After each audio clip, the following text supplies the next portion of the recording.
So I've got another game I picked up recently, a fairly old title. It's based on a original SPI title from the soapbox era days. This is War Between the States. This is the Decision Games version, which came out, I want to say, maybe 2004, 2006, sometime in the early aughts. I don't think it actually says, no, there it is, 2004, yep. So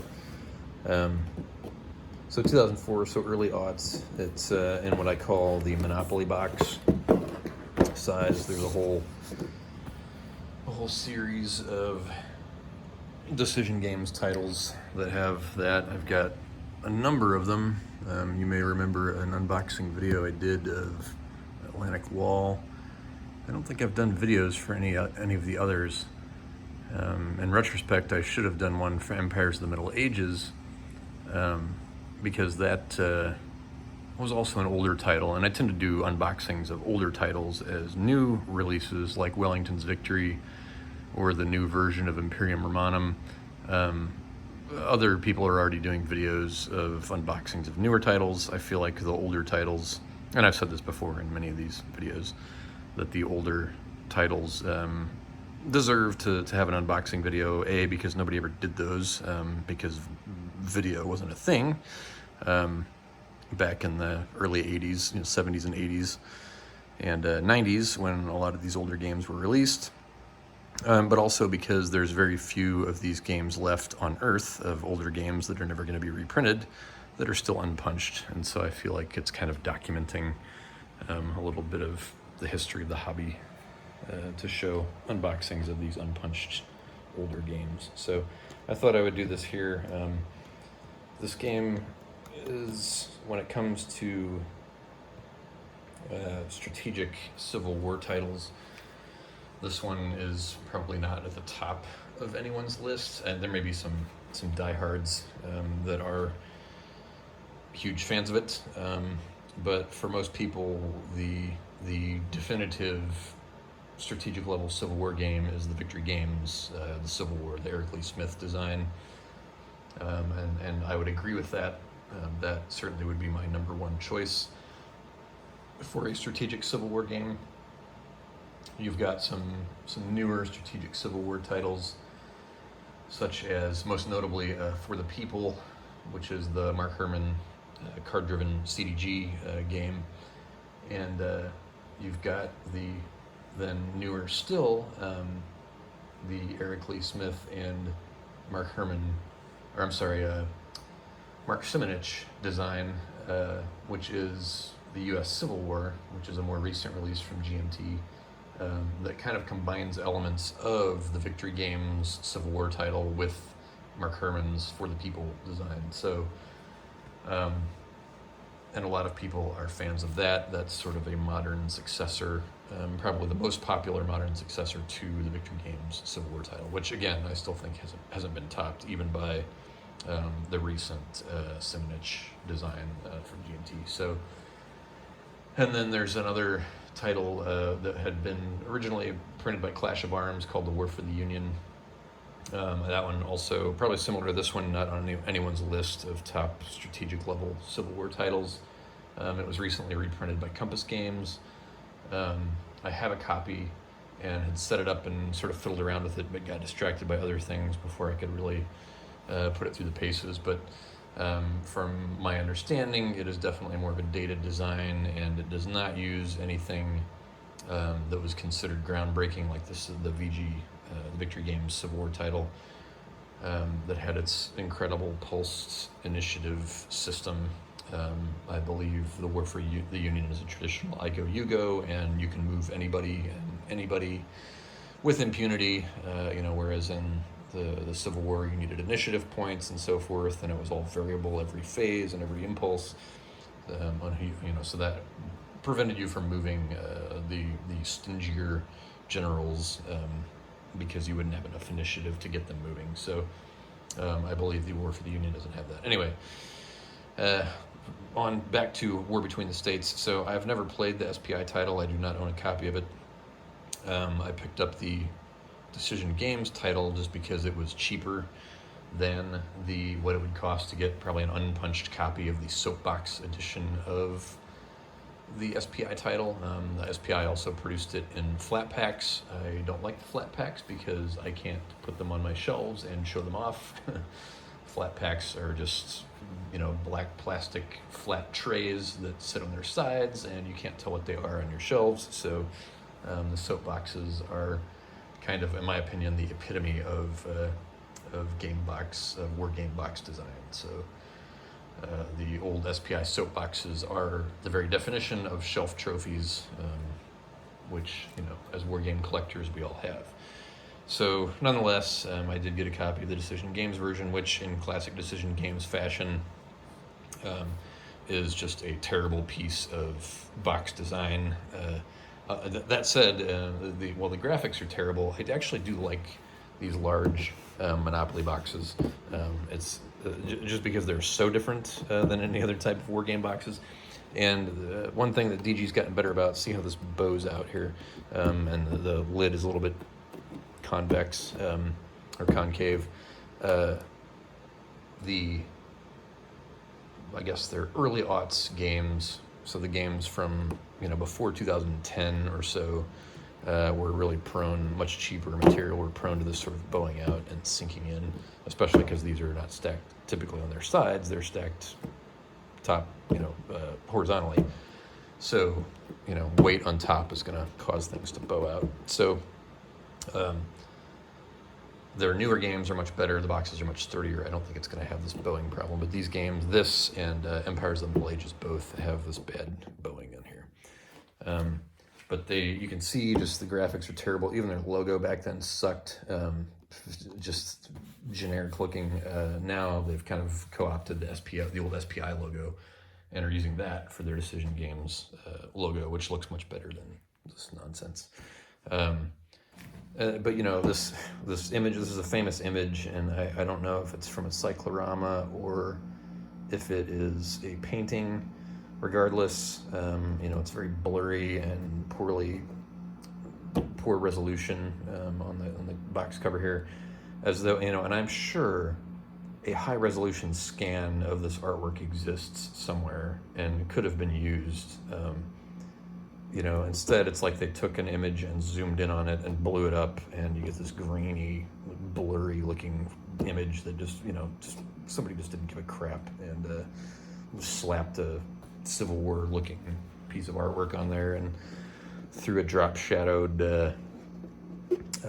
whatever this, I don't know what this font is, but it's like the Kansas Jayhawks font, but somebody just slapped this on here, and the same thing on the side. So just typical DG, not giving a crap about graphics. The back of the box is pretty standard, nothing to write home about. Looks like any other war game box, so no particularly terrible graphic design here. This is pretty standard for war game boxes, but yeah, this cover photo that somebody just didn't even bother to resize properly is just typical for DG. So we will pop the lid off, and there are some dice, which is weird, like big yellow chunky dice. Some yellowed looking Ziploc bags, but these are other games that I've had have these DG have these type of Ziploc bags in them for DG. So these are familiar. Yeah, response card. And DG still does everything by paper, so they're not really a digitally minded company. But they also don't give a crap if you fill this out and have any complaints. They don't care. They will not do anything different or make any changes to anything they do based on anything that a customer says. I'm not sure they're aware that they even have customers, to be honest. Rules, and again, some pretty just kind of crap graphic design in terms of the rules. At least here the picture is of has a decent resolution and is sized properly, but the way the picture is done and the color of this font and the outline of it makes it just blend right in and hard to read. So, you know, again, more stellar graphic design. But this is like the SPI games from the TSR era, maybe from the SPI era too, where they actually had all the table of contents right on the cover, as opposed to being inside on the first page. But otherwise, it's a pretty standard rule book. It is 2 columns, unlike the classic SPI 3 columns, which I always liked. But it is black and white, and fairly substantial in terms of page count. Let's see the designer notes. There's some designer comment. There may be designer comments scattered throughout. Maybe that's it. No, I'm not gonna look through it. But it's 40 pages of rules. So, and there are some tables here, which I always like it when they offload some tables to the manual. Hopefully those tables will be found elsewhere. Counter sheets. These are variant counters, and I believe there are some errata for the variant counters, but maybe not, I think, for the official counters. But one of the sort of my key complaints, of course, would be that these are side-mounted counters. So, you know, whereas with corner-mounted counters, you can just use something like the Oregon Laminations counter clipper to get a perfect machine-style corner cut that's, you know, the same for every corner and results in beautiful-looking counters.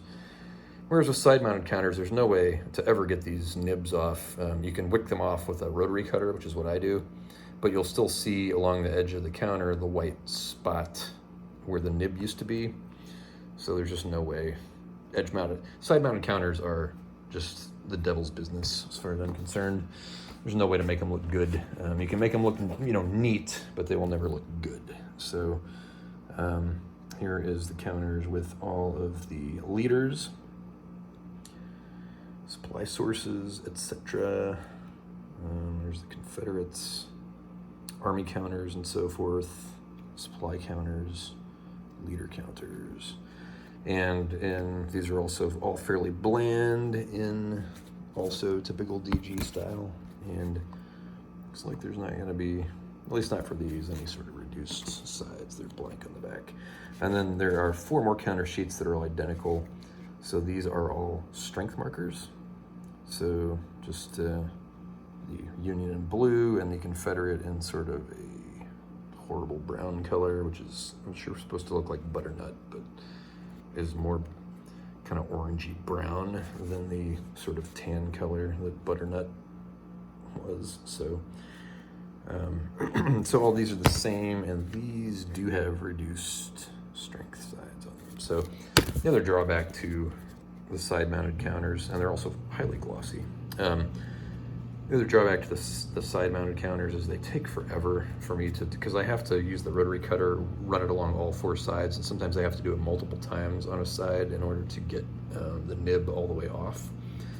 So it just takes side-mounted counters a lot longer to clean up than it does stuff that I can just clip with the Oregon Laminations corner mounter. As for the stuff inside the box, this is one reason why I like the Monopoly boxes, is because the charts and tables and stuff are not quarter folded like it would be in a standard wargame box. You'll get these big sheets that are only folded once, which is pretty cool. So I'm gonna might do is lay these out and then do a wider shot and sort of walk past all of them. Should be moving the camera around instead of leaving it static, but we do what we can do. I don't have much fancy camera equipment with a camera suspended over the table like a lot of people do, because I'm not that serious about this. As anybody who watches my videos will know, I take the Callendale approach, which is I have a camera and that's in a tripod, and that's it. Callendale doesn't even use a tripod, but I at least do that much and keep the camera, for these kind of videos anyway, to keep the camera from moving all over the place.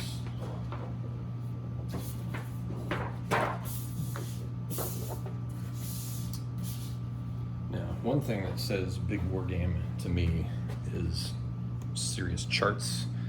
And if you look here, those are some serious charts. So we'll take a look at them here.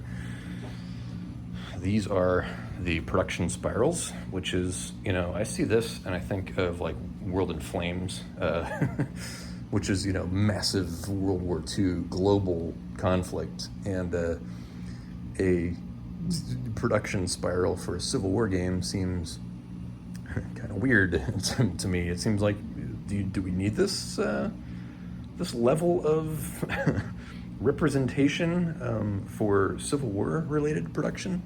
But and again, these things are massive. This is like the half the size of a typical map. Each of these. So put these together, and you've got about an entire war game map basically. And then over here we've got Confederate deployment charts. So this is showing where stuff is getting set up for the maps for the different scenarios. And these are no small deep bit of production here to make charts this big. There's no game from GMT or MMP or any of those that are making charts like these on cardstock. And really even DG, I don't think, probably makes charts quite this big anymore. So this is kind of a cool aspect. There's your Union deployment charts, same thing. These are going to be your detailed hex setups by map, by scenario. And then here we've got your turn record tracks. You've got your Confederate turn record track, and again, lots of detail on these. Your supply display for your different depots, reinforcements, headquarters, your armies, where your armies are displayed, Confederate supply cities. So nice, all the charts that each side needs for what they want to do. And then it's all the same for the Union depots, headquarters, armies, turn record track. So really cool, huge charts for the game. And then I'm going to do the same thing here. I'm going to set up, lay out the maps.